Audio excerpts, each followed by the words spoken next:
Here we go, guys. Ideas about players or coaches or what you see in the game.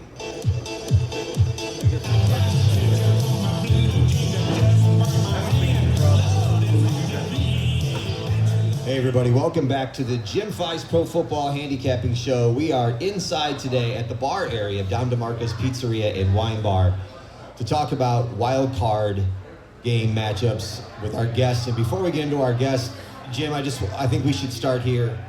I think everybody out there, we need to keep California in our prayers and our thoughts. The devastation that's happening in California is beyond anything anybody in I think our lifetime has ever seen. We've seen it in movies like Apocalypse, but this is real stuff.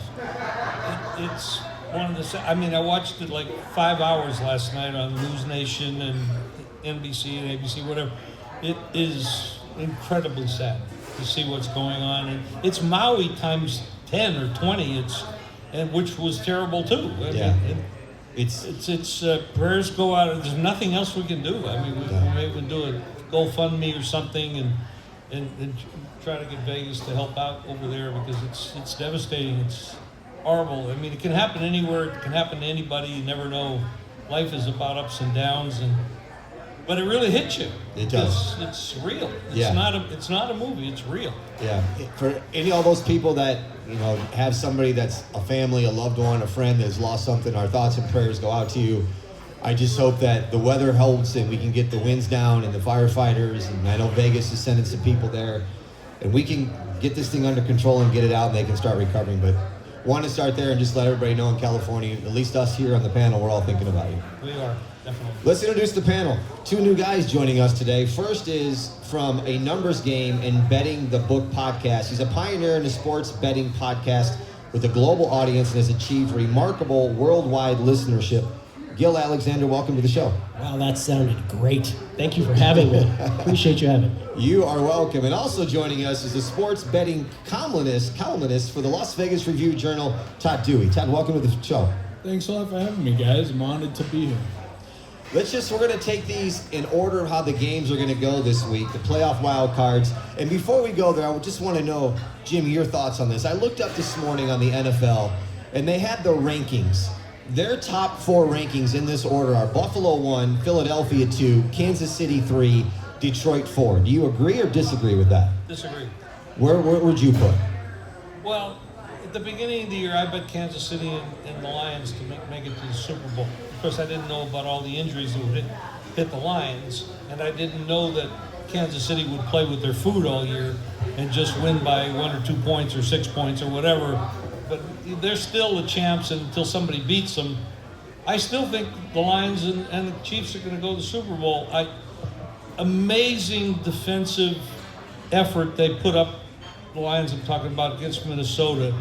However, it might not have been as impressive if they would have changed the routing for the wide receivers on Minnesota. There were some open passes, and they were looking for long passes, and they should have cut it off. So it probably would have been closer and more. Minnesota's a tremendous team, and they go from 6.5 wins on the opening number to 14. Right. So there's a lot of parity at the top, the first 4 or 6 teams, but then the rest of the league is, like it's a top 10 league, maybe for top 6 league, top 7 league. And the rest of the league is kind of like playing with their food. Were you surprised, now that you're speaking about the Detroit-Minnesota game, were you just surprised by the number of points Minnesota only put up? So I think you thought this could be a shootout. Well, Darnold just missed everybody, and there was I watched the game 3 times. Once live, and then I went back and watched it 2 more times.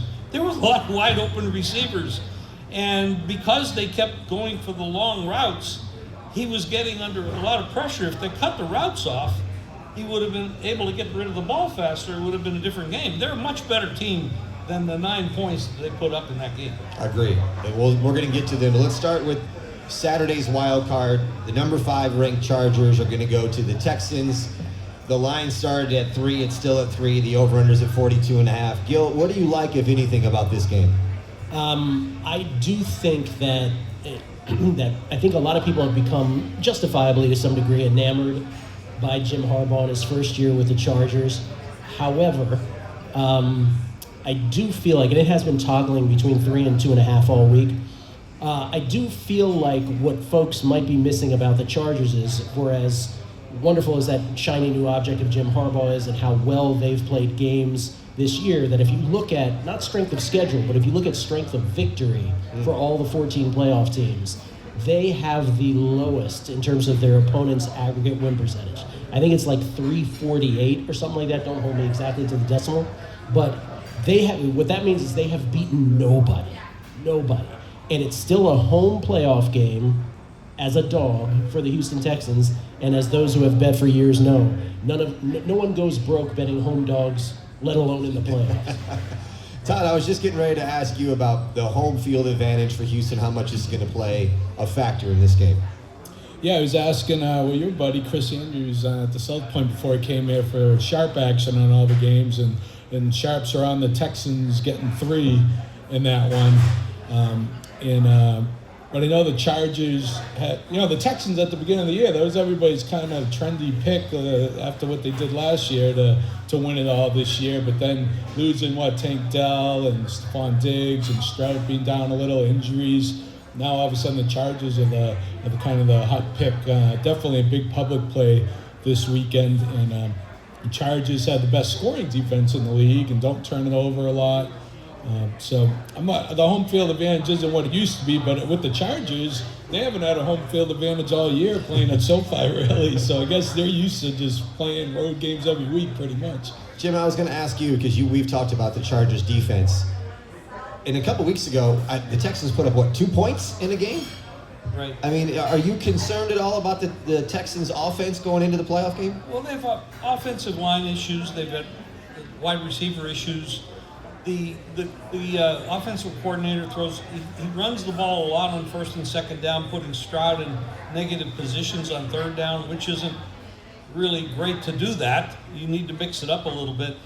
The issue here is I don't think either team is very good. And what Gil said about beating nobody is really true. They really did. But this is kind of a nobody. They're not that good. And Personally, I have a money line play on the Chargers and the under. I made 2 plays on the game. That's what I did. You've talked about Harbaugh, and Gil, you brought up Harbaugh. Is he a deciding factor? Is he the deciding factor in this game?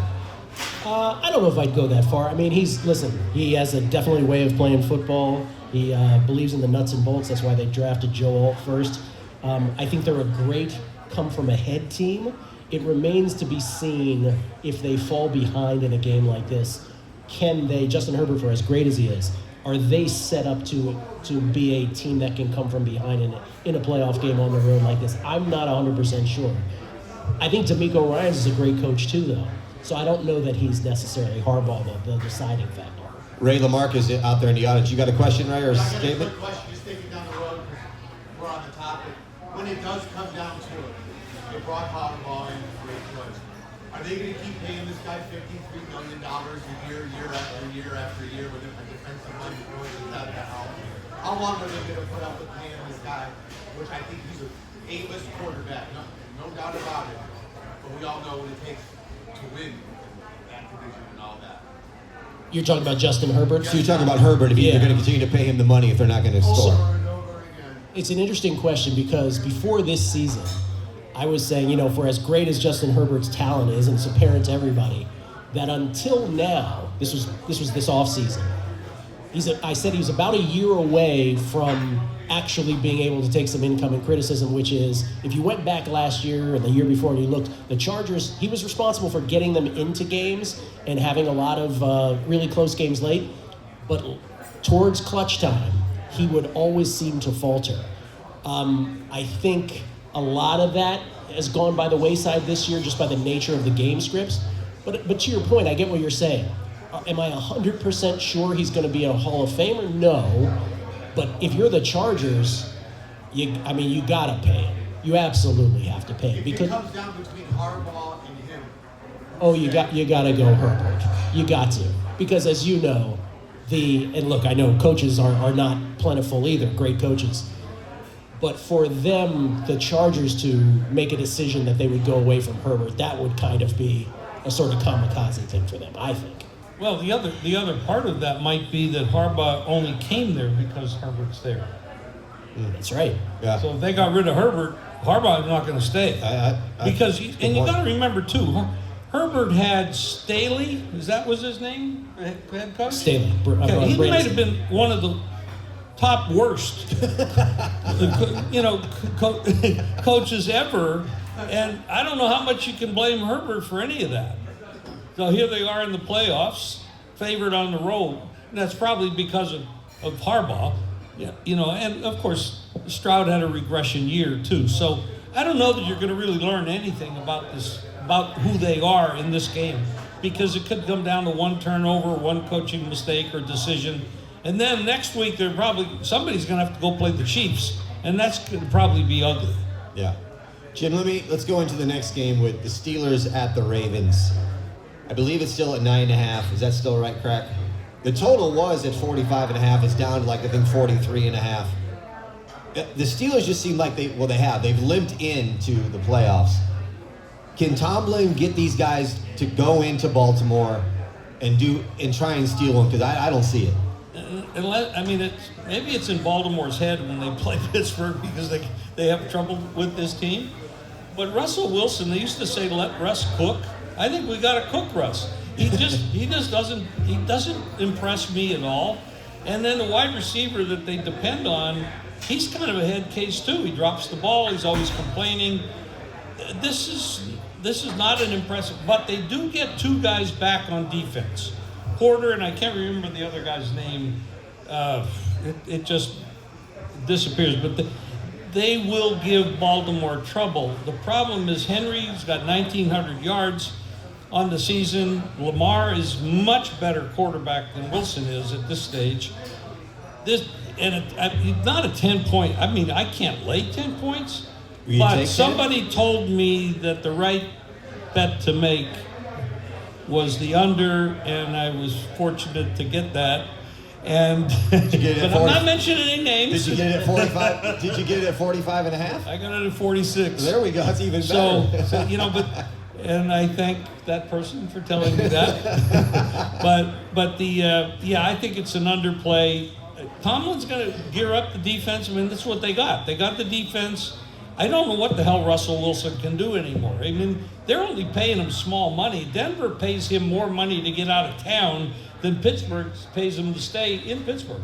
So that tells you a lot. Gil, Steelers, 4 of their last 5 losses were by double digits. At this point, it's got to be in their head a little bit, don't you think? Yeah, we always knew the gauntlet of their schedule was coming, and we always knew the losses were going to come at the end. I'm amazed that they won 10 games, to be honest with you, as Tomlin continues his 18-year streak of not having a losing season. But, as bad as Pittsburgh has been, it's still a Baltimore-Pittsburgh game. And as we know historically, for whatever that's worth, these sometimes tend to be tied. And I do wonder if you did the old sports talk radio thing of what team has the most pressure on it heading into the playoffs. It's probably Minnesota 1 because they're 14-3 and a quick flame out would be awful.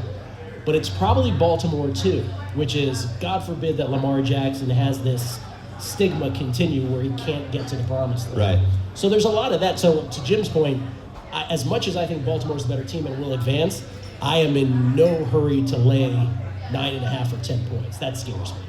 Todd, do you like either side or the total in this game? Yeah, it's a tough one for me too, and I was surprised that the sharp guys were on Baltimore -9 over at the South Point. Like you said, it's a lot of points, and Pittsburgh had dominated this series until the last meeting.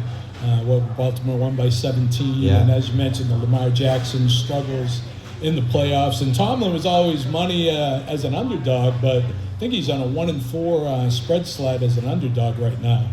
So I can't lay the 9, but maybe take Baltimore in a teaser. That's about all I would do. Ray, let me guess. You want to go? You got something? Good question for you, because you said something that sparked it. You said pressure. My question is this: who is there more pressure on? Lamar, who just can't seem to pull this shit off in the playoffs, or Josh Allen, who keeps getting his ass whooped against the same guy when he gets in the ring every year? Yeah. Who is there more So who's there more pressure on, Josh Allen or? Lamar or Lamar Jackson? Well, it's a great question, and I think there's pressure on both for sure. Josh Allen has his one nemesis, whereas I think Lamar has a more umbrella stigma of, okay, great, regular season. And by the way, for all the MVP talk, because you're talking about the two MVP candidates, Lamar Jackson, very quietly, the 4th highest passer rating in the history of the NFL, the first guy to throw for 4,000 and to rush for 900, the first guy to throw over 40 touchdowns with fewer than 5 picks, leads in QBR, leads in all these advanced metrics like quarterback, like touchdown percentage and air yards and net air yards, all that. It is an epically great season.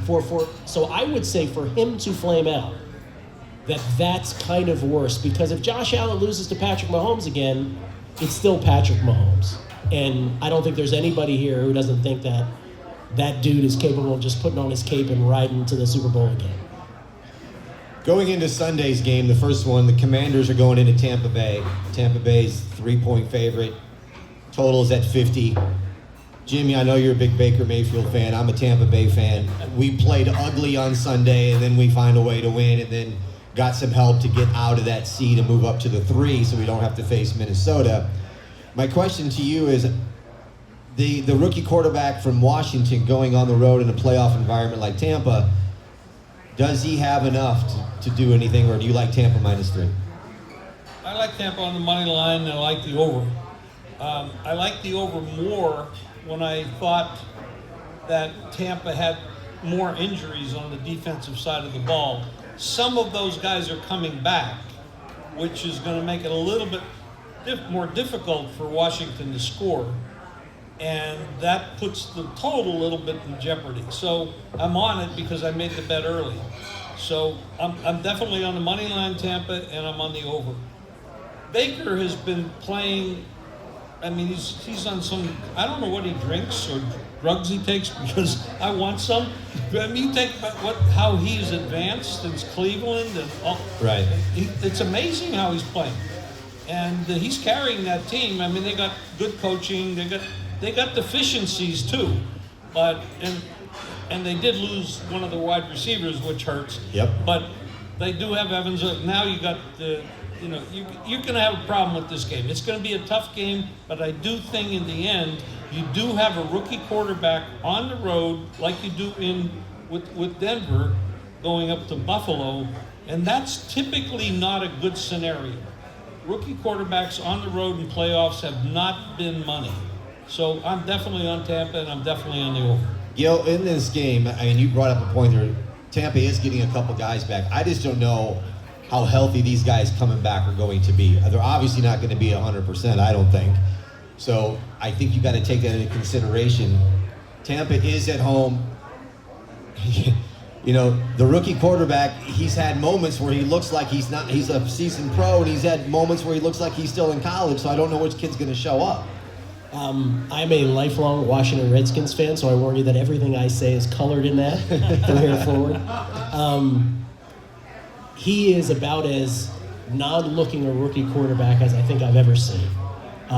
This kid is unflappable. He is calm. Now, he hasn't been in a playoff game, so who knows? Maybe something changes with that. But I am terrified of the Buccaneers if I'm a Washington fan or a Washington bettor. I'd probably be terrified of every team, so maybe the Bucs is still the best matchup. It's a tight game. I think the line is probably correct. I guessed 1.5, I think, so that might be my Washington bias a little bit. But Baker Mayfield's been awesome, and no outcome here would surprise me. I think the Commanders, the Commanders' defense, still tough for me to say, is better than most people give it credit for. It's largely considered to be a terrible defense. I would argue it's a middling defense that has a few really good playmakers on it. Frankie Louvu leaping to mind the most. The big thing here would be, and I don't know what the status is, Marshawn Lattimore came over from the Saints. He's only played a few games for the Skins. He is a known Mike Evans killer with the Saints. So I think if he's playing, that's a big deal for Washington. Todd, do you like the total in this game? I like Tampa Bay in that one. I was going to say, forget Baker Mayfield. I want to know what you're drinking, Jim, because you still look good and sound great, man. I think you take a lot of illegal drugs. Oh, do you? Yeah. Okay, well, we'll talk after. But no, I like Tampa Bay, and I spoke of the pro sports bettor I really respect, and he took Tampa Bay in this one for the same thing that you said, Jim, going against a rookie quarterback on the road in the playoffs. Although, as you mentioned, Gil, he's the magic man and plays more like a veteran. But I would go with Tampa Bay in this one, and also the over. I agree with Jim in that one. Tampa Bay has been kind of an over machine lately, and Washington's defense hasn't been too strong, and they put up a lot of points. And I guess Lattimore could be the X factor. He is playing, and he does kill Evans. And like Bill said, Daniels just doesn't look like a rookie. But will that change in a playoff game? It's possible. Gil, I'll say this. Give Daniels a couple more years and Washington gets a couple more guys. Oh, yeah. This team's going to be dominant. They're a few years away. I don't want to get into all of it, but it's for 25 years we thought we had a death sentence or a life sentence of a horrible ownership. So not only were we lifted out of a death sentence or a life sentence, I should say, but now this kid comes along and everything changes overnight. It is hard to imagine how amazing all of this is. It really is. And this, by the way, if they lose here, there's nobody who's going to be unhappy. It's sort of like, this is amazing anyway. Maybe they win one playoff game. I don't think there's anybody thinking they're winning a Super Bowl. Let's go into you already brought it up, the other rookie quarterback for Denver going into Buffalo. It's at 8.5 and 47. Weather's not going to be a factor no matter what it is. Denver sees it, Buffalo sees it. Josh Allen could be the MVP. People are saying Buffalo could win the Super Bowl. Did you do anything with this game, Jim? I bet the over. You took the over. I took the over. I don't. Knicks is he's progressed as the season's gone along, and definitely one of the better rookies for sure. But he's not Daniels. I mean, Daniels seems to be further down the road, and I mean, Sean Payton's a good coach, and he's coached them up, and there seems to be a great marriage there with Knicks and Payton. But this is a tough venue to go to. And Josh Allen is, I mean, whether it's his legs or his passing, I mean, he is brutal.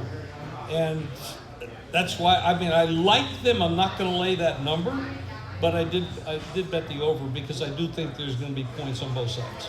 Gil, Denver's the one team that I have not heard anybody say that Denver's got a shot to go into Buffalo and win. Everybody's already put Buffalo into the next round. Yeah. Are they the sleeper of this AFC? I mean, I don't see it, but like I said, I haven't heard anybody say Denver's got a shot to go into Buffalo. And we know how that goes when everybody's seemingly on the same side. Yeah. Earlier you talked about the power rankings you were citing there, and I do. I'm not necessarily in the same order, but when I did mine, it is the three top AFC teams, 1, 2, 3. I have Baltimore first, and then it's all 7 NFC teams. So I do feel there's a gap in the AFC, but my bets are on the first game and on the last game. This game and the Philly Green Bay game, which I guess you'll get to next. Yep. These are the two games where no outcome would surprise me. Okay. I think in this case, if you told me Buffalo wins by 30, I'd be like, sure, Buffalo won by 30. Josh Allen probably went crazy, and that's that. On the other hand, if Bo Nix plays a credible game and that defense shows up, in the end, Buffalo does have this thing where it's like, okay, well, their best play is still Josh Allen tucking it under. It's not exactly like their offense has a fleet of great skill position players. So I would not be surprised by the outcome here, but I do like your point where it's like I haven't heard one person take the points here. Yeah. Todd, do you like the points, the total? Do you like the game at all, staying away from it? Yeah, I'll probably stay away from that one. I know the books are expecting a ton of Ravens, Bills teasers. That's a natural, and but they also expected some people to buy into Denver. The surprise team of the year. I believe they finished 12-4 against the spread, the top money team in the NFL, and it did drop from 9 to 8.5. So there is some Denver money out there. Crack, is it still at 8.5? 8.5 at Pinnacle is 8.5. Yes. So 8.5. Yeah. 47 total. Actually, minus 8.5, minus 04. They're looking for Buffalo money. Okay. So, most of the books have a teaser protection line, which is up to 9.5. mostly nines. Same thing with the Baltimore game, 9.5. It was 8.5, 8.5 and 9. But yes, they are unbelievably. You guys said something so true. I don't know anyone that's on that. I haven't heard anybody's bring up the name.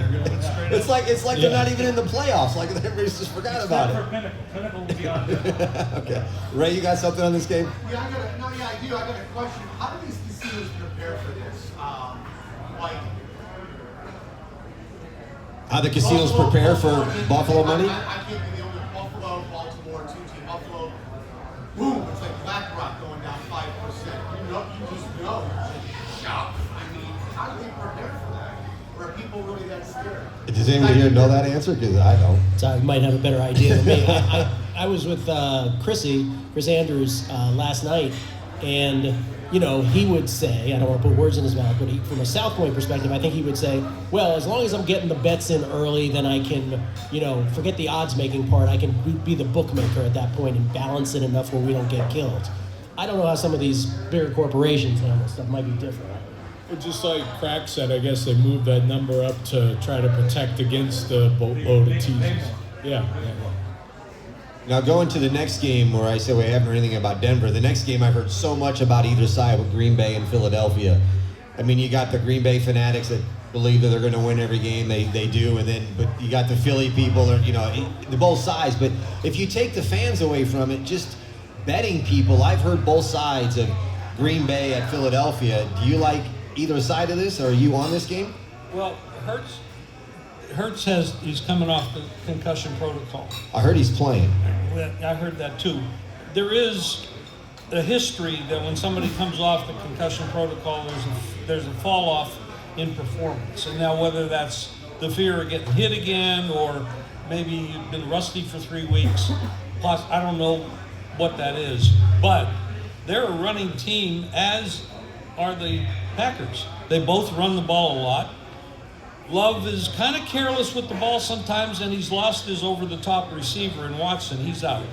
So I'm looking at this game and say, what's the game script? They're going to both run the ball a lot. The clock's going to keep going. Unless there's crazy turnovers and defenses scoring points, I like the under.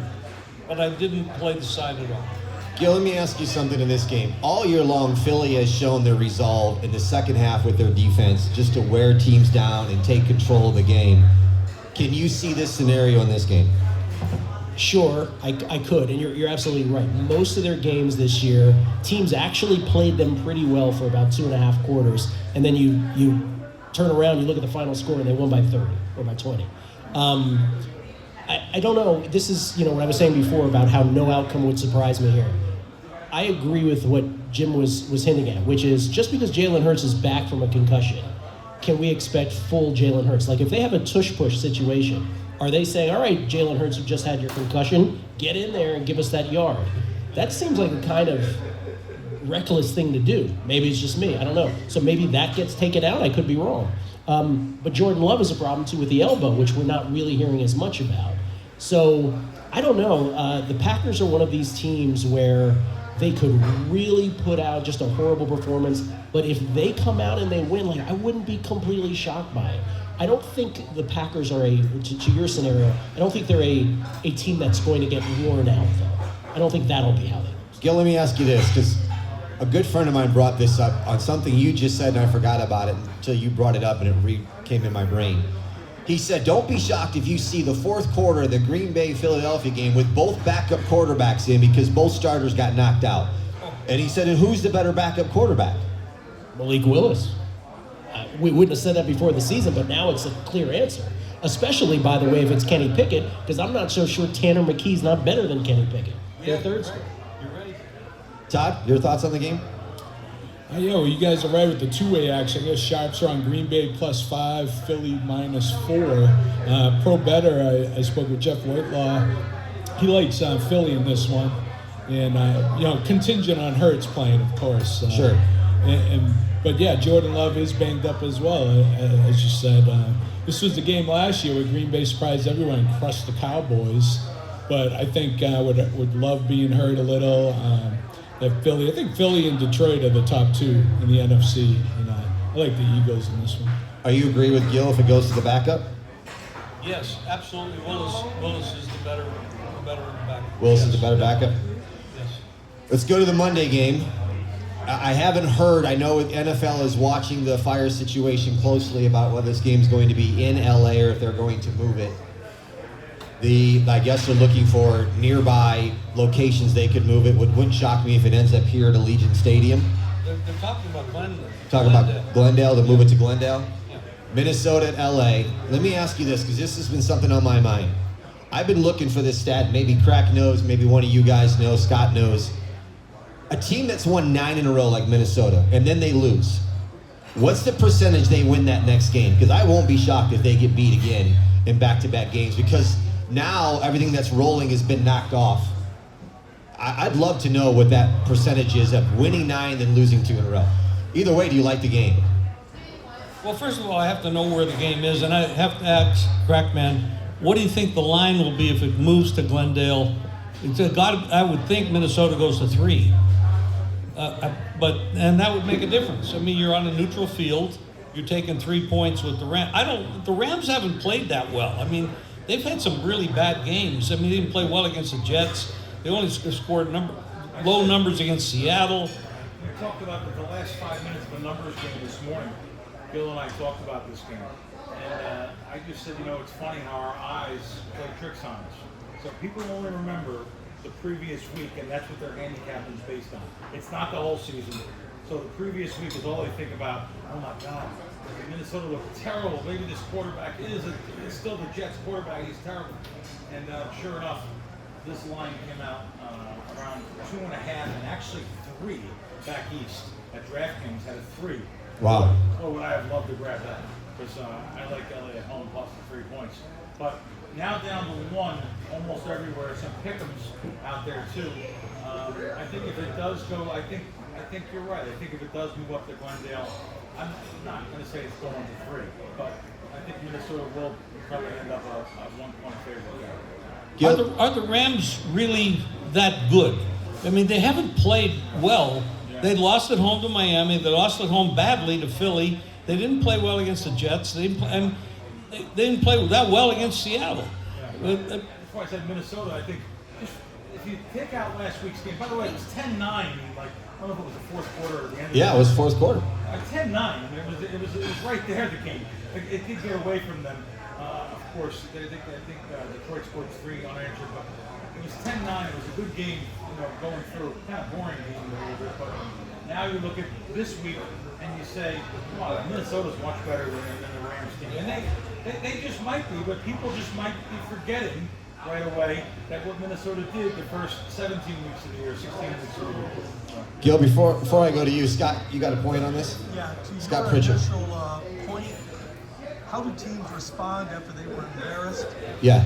The key is, how does a good team, the Minnesota Vikings are a very good football team. They didn't win 14 games by an accident. Correct. They can run, they can pass, they play great defense. They were embarrassed in front of the whole world. They want to play this game yesterday to get that bad taste out of their mouth. Right. So the key is a good team almost always responds favorably. Now, if we're talking about the Carolina Panthers, Jimmy Crackcorn, no one cares because they're a bad team. I expect the Vikings to respond. So good teams can bounce back. Gil, what's your thoughts on the game? Oh, I got a lot to say. Go ahead. So full disclosure, I have the Rams +3. I bought it from 2.5 to 3 when it first came out. I thought the line would be lower. However, and my feeling is, and the reason that I made that bet is, it had nothing to do with the Minnesota-Detroit game. I feel like if you came to me from the future and you said, hey, guess what? One of the top teams in the AFC or one of the top teams in the NFC didn't make the Super Bowl. Guess what team it was?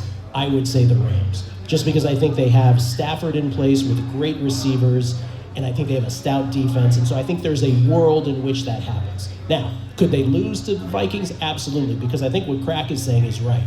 That, the big narrative was the game Sunday night? Yeah, the big narrative Monday morning was, the Vikings got crushed by the Lions. Did they, though? I know it was on the scoreboard, but the confluence of events that happened in that game to make that happen is not a sustainable thing. In other words, Sam Darnold had 8 overthrows in the first half. That's So I guess you could take one of two sides. One is, oh my God, he's terrible and he's going to revert back to how he was in a previous uniform, or that's just an anomaly, it's not likely to happen again. Plus, there was a couple calls that went against the Vikings, or non-calls I should say, that if those actually happened, maybe the entire outcome is different. There was a clear face mask on Darnold that didn't get called, and more importantly, there was an intentional grounding on Goff that didn't get called. So, you know how football goes. A couple things go wrong, and then all of a sudden things snowball. So my reason for betting the Rams was not because of that. I think the Vikings are a good football team. Obviously, they're 14-3. I do think, though, that there is a possibility that it gets into Darnold's head, that it doesn't turn out to be an anomaly. I said earlier, I think the most pressure in all the playoffs is on the Vikings, because 14-3 and then a flame out, it would be brutal. Yeah. And Darnold's got his, it's got to have it in his mind. If this doesn't work out well, they're going with J.J. McCarthy, and it's off he goes, which is a horribly cruel outcome for a guy who won 14 games, but I think is reality. So it should be awesome, and I do think, they just canceled the Lakers game tonight in L.A. I can't imagine as we sit here today that it's going to be played in LA, but I don't know if is that a home field advantage that matters anyway, I guess. Todd, on this game, Gil, you brought up a point. For those that didn't watch the game and just saw the final score, this game was closer than the final score actually was. But what's your thoughts on this game with Minnesota and LA, regardless of where it's played?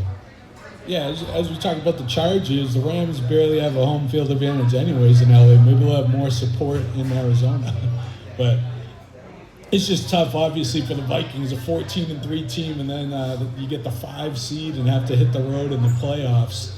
Yeah, I've been kind of doubting the Vikings all year, waiting for them to kind of show, expose themselves as frauds, and Sam Darnold, I guess I just didn't really expect him to continue his good play after all those bad years. But, they definitely surprised me. But this week, yeah, it's a tough one. I'm going to pass on this one. I know the sharp side has been the Rams, but the public will probably be in the Vikings just because they did win 14 games.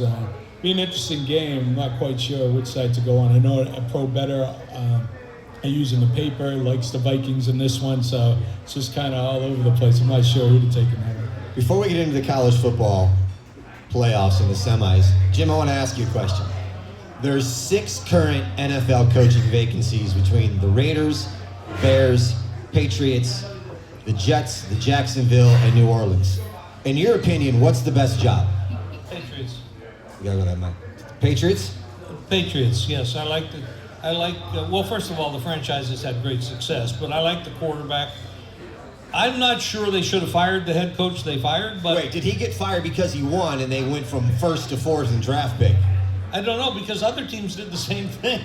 I don't know that. But, I don't know that the coach goes out on the field. The players go out there, and they're the ones that win the games. The Giants did it, too. The Raiders did it, and they blew the draft choice. But I think the Patriots have a nucleus there that they could build on. If they've got a high draft choice, they could get somebody really good. They don't need a quarterback. So I think that's the best place to go right now.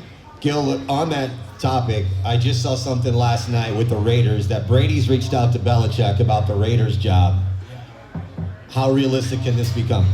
By the way, the Raiders, I just saw fire their GM just now, too. Tom Telesco just got fired. That Brady thing, if true, by the way, there's a real conflict of interest with him doing games for Fox at this point.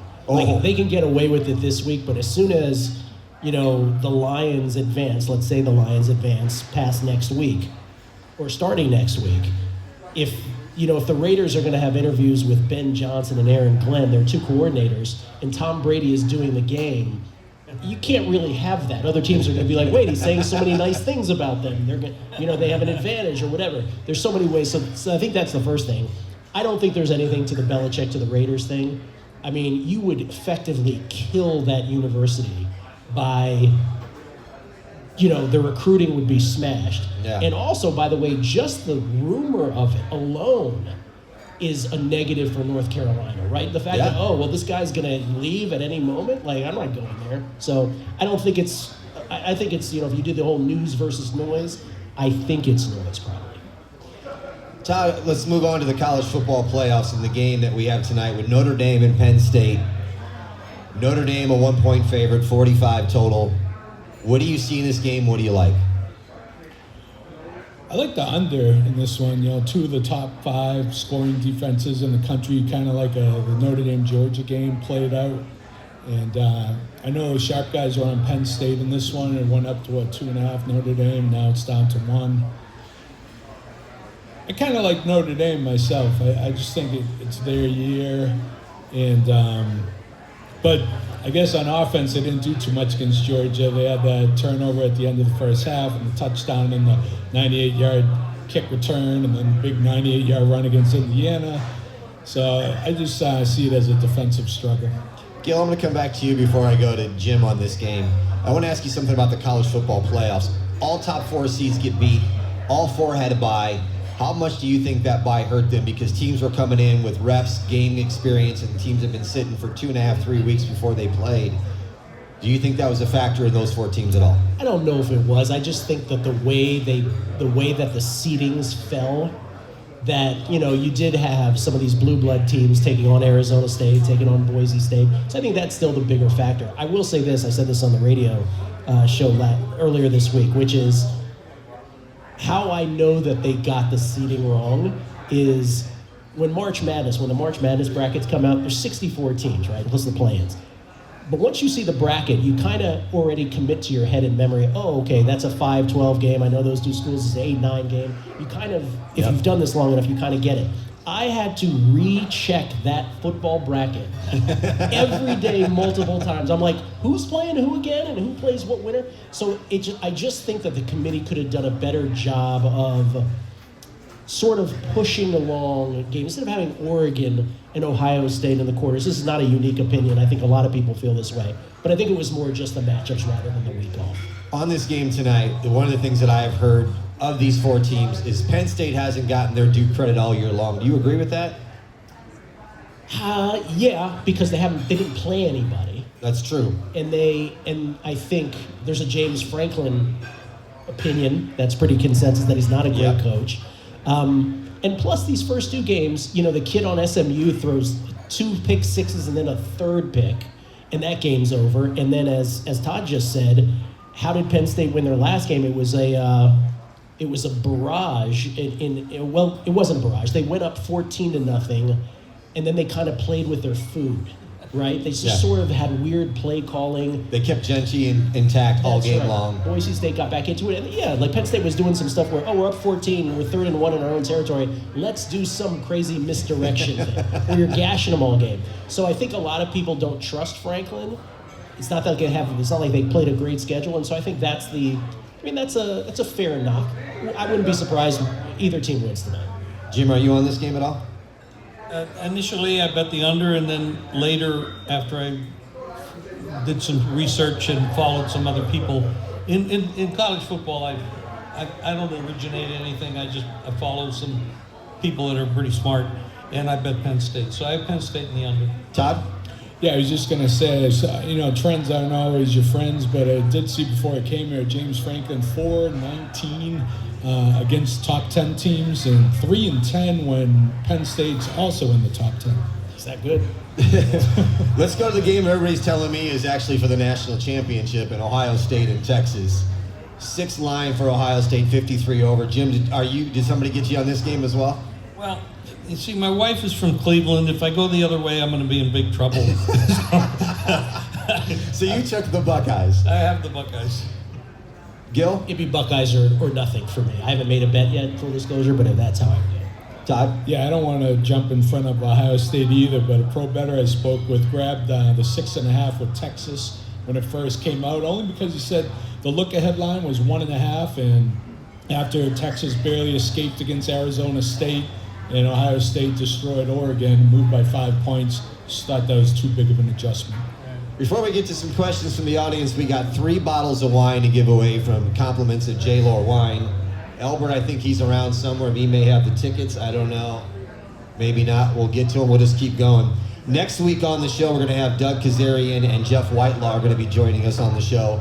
We'll be down to the championship game for college football. We'll be to the next level of the playoffs. But let me go here and wrap this up.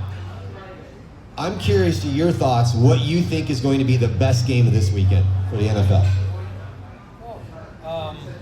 Best game. In your opinion, the best game that you think is going to happen. Most competitive game. That's correct. He's got to think about, why he's thinking about Gil. Do you have it, or Todd, do you know what yours is? I think it's going to go back to what Gil talked about with Washington. They have a good coach. They got a good ownership now. A lot better than they had before. Daniels doesn't look like a rookie, although he is one, so we don't know what he's going to do. He turned into a pumpkin this week, I don't know. But I really like the energy that comes from the Buccaneers. We're not going to have a weather problem. I think it's kind of equal on both sides. But the history of Baker Mayfield, he's been around, Oklahoma #1 draft choice, Cleveland, he lived through that. He's down here now playing well. They won this division 3 years in a row. He's playing great. A lot more experience than Daniels. I think that's going to be a shoot 'em up game, a lot of points, and I believe Bucs will win. But I think that might be the best game. Gil, before I'll just throw mine out there. I'm intrigued. I think that might be the best game is Green Bay and Philadelphia, just because I think there's so many unknowns. We don't know what's going to happen. We don't know how good Hurts is going to be. We don't know what's going to go on with Love. I think that could be one of the better games of the weekend. What's your pick? I would agree that if we hold it to the weekend, I think it's Tampa Bay and Washington, but I think that will be eclipsed by Minnesota and the Rams on Monday. I think that will be the closest. Yeah, I kind of just go with the odds makers as well. The Minnesota and the Rams, that's the shortest spread, and I think it's going to be the tightest game. And probably Chargers-Texans also be pretty tight. Any questions from the audience? Scott. Knowing that the Kansas City Chiefs have the inside track as a #1 seed, they play a weak sister, Chargers or Houston, at home in round 2.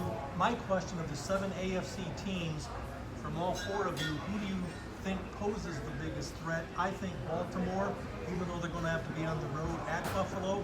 They handed Buffalo their ass. It's 35-14 already this year, and it wasn't that close. They outgained them almost 2-1, well over 200 more yards for Baltimore than Buffalo. What say you? The question is, who poses the biggest threat to the Chiefs in the AFC? Jim, who you got? I would agree. With Scott with Baltimore? Baltimore, and I think when if everything goes like it's supposed to, they go to Buffalo. I think they beat Buffalo. I think Baltimore is the best team next to the Chiefs. Gil? Baltimore, I think you're right. Aaron Schatz, who is the creator of DVOA, is an advanced stat in the NFL. He has this year's Ravens, the 5-loss Ravens, as the 7th best team of all time, which is, he goes all the way back to 1979. Think about that, 7th best team.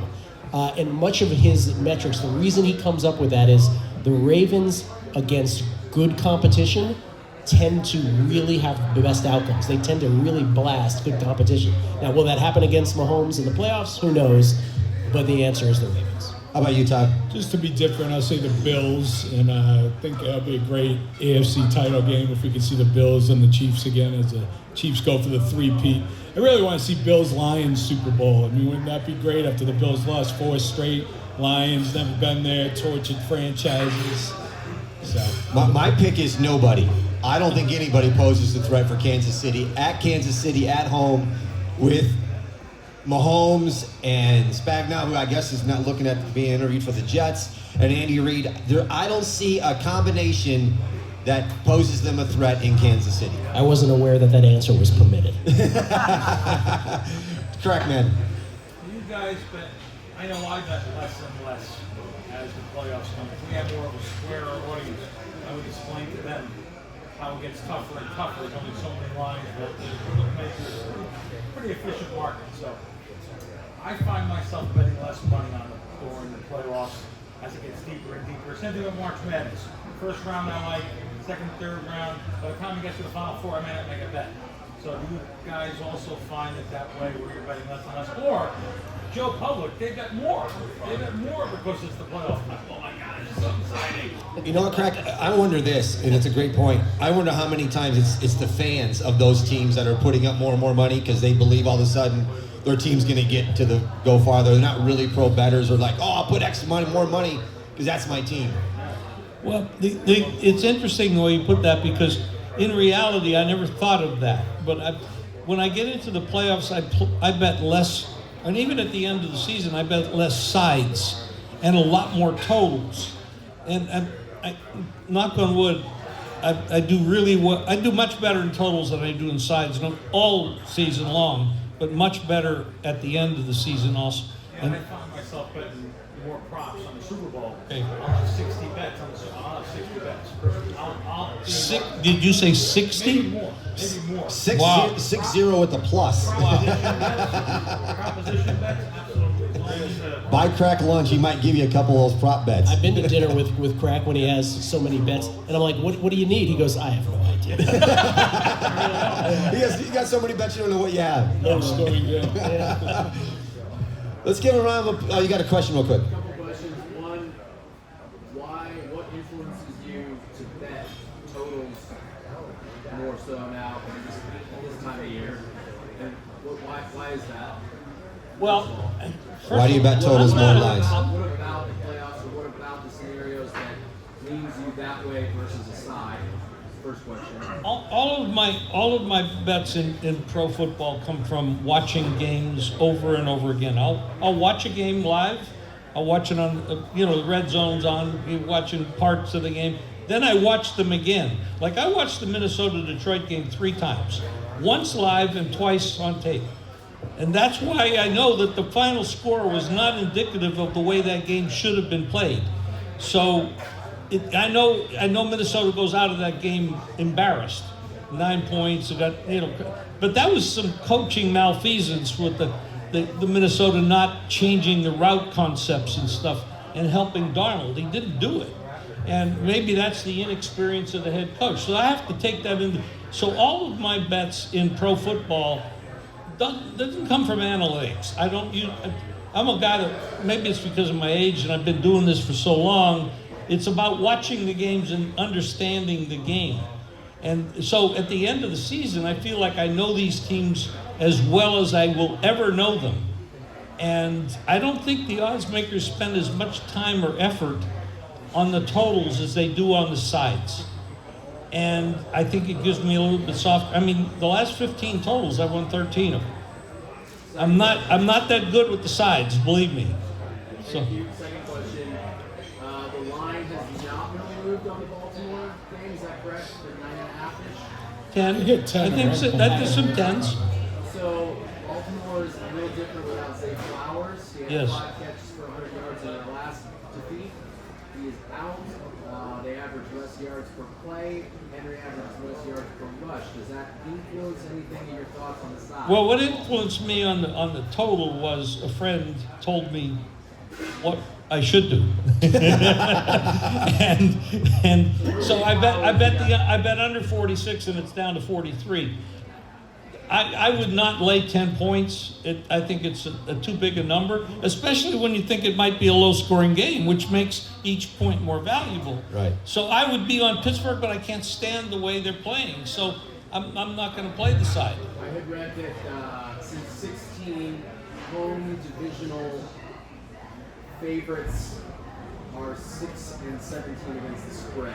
6 and 17 against the spread In playoff situations. in playoff situations. This is home divisional favorites, or Divisional favorites. Home divisional favorites in a playoff game. 6 and 17 against the spread since 16. Yeah, tough to win. Ray, go ahead, last one. Yeah, I feel like Jim said, there's some things, you watch the game over and over, that's how you get it. I'm from Cleveland. I feel sorry for you I know about that. Yeah. You've been watching football a long time. There's things you can't put in the almanac. Like, Cleveland could be the worst team, 1-15. They could play the Steelers. They could be 15-0, and Cleveland will knock them off. Same thing with Baltimore. That division Yes. is so fickle. It's Yes. so funny, and they know each other so well. And that total is going lower and lower. I took Baltimore on the money line, like everybody else, but that 10 is too big right now. That's a big price on the money line. Yeah, it is. 10-point favorite. To the gentleman's point about Zay Flowers, though, I think it's interesting for anybody who's sort of newish to betting. Zay Flowers, when you watch ESPN and stuff, great player, and you even cited his statistic. But when it comes to the betting line, a player like Zay Flowers doesn't really move it. It's really quarterbacks and that rare superstar.